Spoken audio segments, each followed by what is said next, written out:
আসসালামু আলাইকুম রাহমাতুল্লাহ। প্রিয় ভিউয়ার্স, কেমন আছেন সবাই? আশা করছি সবাই ভালো আছেন। বেসিক কম্পিউটার কোর্সের ৩ নং পর্বে সবাইকে স্বাগতম। আজকের এই ভিডিওতে কম্পিউটারের গুরুত্বপূর্ণ বিষয় নিয়ে আলোচনা করব। যারা প্রথম পর্ব এবং দ্বিতীয় পর্ব দেখেন নাই, আপনারা আমাদের প্লেলিস্ট থেকে দেখে নেবেন। আমাদের প্লেলিস্টে ধারাবাহিকভাবে ভিডিওগুলো দেওয়া আছে, আপনারা প্লেলিস্টে এসে ধারাবাহিকভাবে ভিডিওগুলো দেখে নিতে পারবেন। কম্পিউটার ওপেন বা স্টার্ট করার পর আমরা আইকন দেখতে পাই। এই যে এখানে অনেকগুলো আইকন রয়েছে, আমরা এই ধরনের আইকন দেখতে পাই। কিন্তু যখন আমরা কম্পিউটারটা সেটআপ দিয়ে থাকি বা নতুন কম্পিউটার কেনার পর ক্রয় করার পরে আমরা কয়েকটা আইকন দেখতে পাই, যেমন this PC, network, recycle bin, user. এই 4টা আইকন বা 5টা আইকন দেখতে পাই। অনেক সময় আমরা এই আইকনগুলো দেখতে পাই না। তো এই আইকনগুলো কিভাবে আনতে হয়, এগুলো কোথায় থাকে? মাউসের রাইট বাটন ক্লিক করলে অনেকগুলো অপশন আসবে। দেন আমরা আসবো পার্সোনালাইজ অপশনে ক্লিক করব। ক্লিক করার পর আমরা থিমে ক্লিক করব।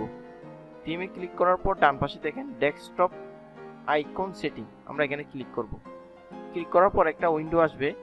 এখানে দেখেন ডেস্কটপ আইকন, কম্পিউটার, যেটা আমরা দিস পিসি নামে চিনি। তারপর হচ্ছে user file, network, recycle bin. এই 4টা আইকনে ক্লিক করা আছে, কিন্তু কন্ট্রোল প্যানেলে ক্লিক করা নাই। তো আপনি যদি এখানে চেকমার্ক দিয়ে দেন, এটা যদি আপনি ডেস্কটপে নিয়ে যেতে চান তাহলে অ্যাপ্লাই দেবেন। অ্যাপ্লাই দেওয়ার পরে ওকে দিবেন। তাহলে দেখেন আমি এটা ক্রস করে দিচ্ছি, কেটে দিচ্ছি। এই যে কন্ট্রোল প্যানেলটা চলে আসছে। এভাবে করে ডেস্কটপ আইকনগুলো নিয়ে আসতে হয়। এছাড়াও যেগুলো আপনারা দেখতে পাচ্ছেন, এগুলো হচ্ছে এখানে ক্রিয়েট করা আইকন। আমরা যেসব আইকন দেখতে পাই তা 2 ধরনের, একটা হচ্ছে সিস্টেম আইকন আর একটা হচ্ছে ইনস্টল আইকন। সিস্টেম আইকন সেগুলো হলো this PC, network, recycle bin, control panel, যেগুলো আমরা সরাসরি কম্পিউটার থেকে নিয়ে আসছি। আর ইনস্টল আইকন হলো যেটা আমরা ইনস্টল করিনি, যে কোনো সফটওয়্যার আমরা ইনস্টল করার পরে এই ধরনের আইকনগুলো এখানে চলে আসে। যেমন এই যে এগুলো এখানে দেখেন জুম অ্যাপটা আমরা ইনস্টল করার পরে এখানে চলে আসছে আইকনটা। তারপর হচ্ছে বিএলসি মিডিয়া প্লেয়ার, তারপর হচ্ছে FastStone Capture, Microsoft Edge, Adobe Reader, typing test. এগুলো হচ্ছে সফটওয়্যারের আইকন বা ইনস্টল আইকন, আমরা ইনস্টল করার পর এগুলো চলে আসছে।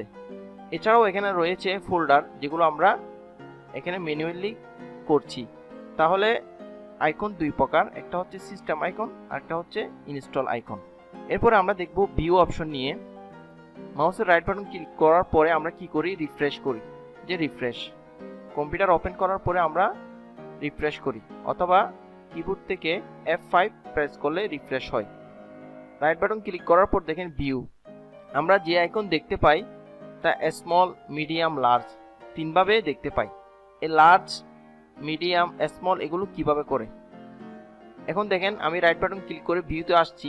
আসার পর যদি আমি লার্জে ক্লিক করি তাহলে আমার আইকনগুলো লার্জ হয়ে যাবে। যেমন আমি ক্লিক করলাম, দেখেন আমার আইকনগুলো লার্জ হয়ে গেল। আবার ক্লিক করছি, ভিউতে গেলাম, মিডিয়ামে ক্লিক করছি, তাহলে আমার আইকনগুলো এখন মিডিয়াম হয়ে গেল। সাধারণত সকলেই মিডিয়ামটা ইউজ করে। এরপরে স্মল, আমি যদি আরো ছোট করতে চাই তাহলে এইভাবে হয়ে যাবে, একেবারে ছোট হয়ে যাবে। আবার যদি আমি মিডিয়াম করতে চাই তাহলে আমি মিডিয়ামে ক্লিক করব। এরপরে দেখেন এখানে auto arrange icon. Auto arrange আইকনটা হচ্ছে, যেমন আমার ফোল্ডারগুলো এখানে সাজানো আছে, এই যে এই পাশে সব ফোল্ডার সাজানো আছে। ধরেন এতটুকু আমার সাজানো আছে, এই ফোল্ডারগুলো আমার সাজানো। এখন আমি যদি এই ফোল্ডারগুলোকে অ্যারেঞ্জ করে নিই, সাজিয়ে নিই, ধরে নেন এগুলো এলোমেলো আছে, অথবা এটা এখানে আছে, এটা এখানে আছে, বা এটা এখানে আছে, আমি এখন সাজিয়ে নিতে চাচ্ছি। তাহলে আপনি কি করবেন, রাইট বাটন ক্লিক করবেন, ভিউতে যাবেন, অটো অ্যারেঞ্জ আইকনে ক্লিক করবেন। দেখেন আমার সবগুলো কি হয়ে গেল, সাজিয়ে গেল। আমার সবগুলো আইকন সাজানো হয়ে গেল। আমার সবগুলো আইকন এলোমেলো ছিল, এখন গোছালো হয়ে গেল। এরপর দেখেন এখন আমি কি করছি, ভিউ থেকে অটো অ্যারেঞ্জ আইকনে ক্লিক করলাম। এখন দেখেন আপনি যদি এই ফোল্ডারটাকে টেনে আনেন, এখানে এটা আসবে না, এটা অটোমেটিক এখানে চলে আসবে। যেমন আমি এটাকে টেনে আনতেছি, টি শার্ট ডিজাইন, এই ফোল্ডারটাকে আমি এখানে নিয়ে আসতেছি। দেখেন নিয়ে আসার পরে আপনি যদি এখানে মাউসের লেফট বাটনটা ছেড়ে দেন, অটোমেটিক সেটা এই জায়গায় স্থান করে নিবে। এটা কেন হচ্ছে? এটার কারণ হচ্ছে আপনি ভিউ থেকে অটো অ্যারেঞ্জ এই অপশনটা চেক মার্ক করে দেওয়ার কারণে এই সিস্টেমটা চালু হয়ে গেল। আপনি যদি এটা তুলে দিতে চান তাহলে ভিউতে যাবেন, দেন অটো অ্যারেঞ্জ আইকনটা আনচেক করে দেবেন বা তুলে দিবেন। তুলে দেওয়ার পর আপনি আপনার মতো করে আবার ফোল্ডারগুলোকে এক পাশে নিয়ে আসতে পারবেন, সাজিয়ে আপনার মতো করে রাখতে পারবেন। আপনি যদি আবার এগুলোকে কি করতে চান, সাজাতে চান, তাহলে অটো অ্যারেঞ্জ আইকনে ক্লিক করলে এগুলো সাজিয়ে যাবে, এগুলো গুছানো হয়ে যাবে। এরপর হচ্ছে ধরেন আপনি আপনার ডেস্কটপে গুরুত্বপূর্ণ কাজ করতেছেন, কাজ করার সময় ধরেন কোনো শিশু বাচ্চা আসে আপনাকে আপনার নিকট ডিস্টার্ব করতেছে, তখন আপনি তাকে আপনার ল্যাপটপ বা ডেস্কটপটা দিয়ে গেলেন, কিন্তু আপনি আশঙ্কা করছেন যে আপনার ল্যাপটপে বা ডেস্কটপে আমি যদি তাকে দিয়ে যাই তাহলে সমস্যা হতে পারে। তো এক্ষেত্রে আপনি এই আইকনগুলোকে হাইড করে রাখতে পারেন। কিভাবে করবেন? রাইট বাটন ক্লিক করবেন, ভিউতে যাবেন, এই যেখানে দেখেন শো ডেস্কটপ আইকন, আপনি এটা আনচেক করে দিবেন। তাহলে দেখেন আমার এই পুরো স্ক্রিনটা এখন খালি।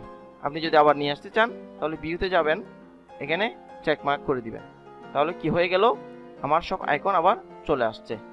এরপরের বিষয় হচ্ছে আপনি যদি কোনো আইকনকে বা ফোল্ডারকে লেটার অনুসারে বা নাম অনুসারে বা সাইজ অনুসারে সাজাতে চান তাহলে এই কাজটা কিভাবে করবেন।